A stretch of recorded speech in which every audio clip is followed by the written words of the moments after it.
Kwarto-kwarto siya. Pero wala yung makita nga ng mga gamit or something na wala. Wala pa po na mo natanaw ma'am. Amo sa area mo. Karon mo saka pa mi karon.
Actual good nga damage good or nakaon good sa kalayo is ang upper portion lang sa house.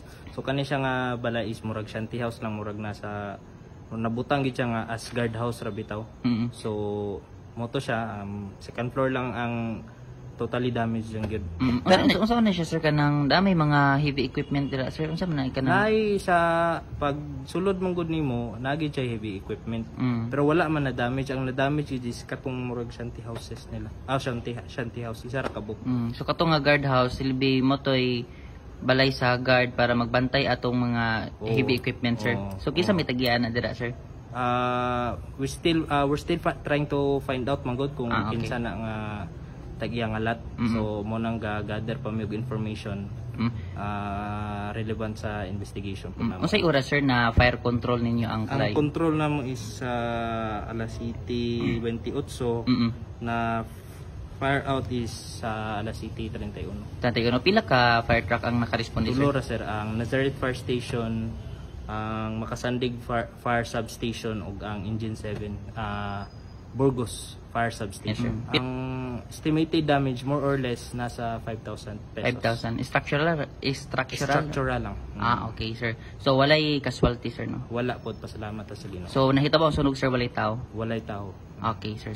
Sir imo na lang panawagan sir, pahimangno nato sa itong mga kaigsuonan. Pahimangno lang nako sa akong mga fellow Cagayanons nga labo na karon nga umaabot na atong duol na ang Pasko.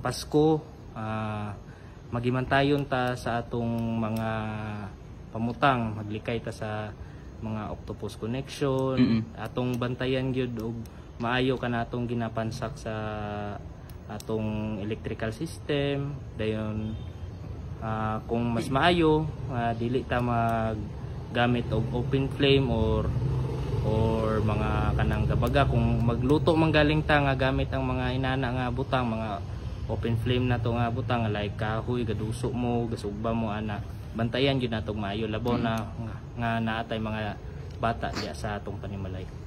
Sir, daghang salamat sir sa gihatag nimo nga sa oras sa Radyo Trumpeta Cagayan de Oro sir. Yes sir, thank you.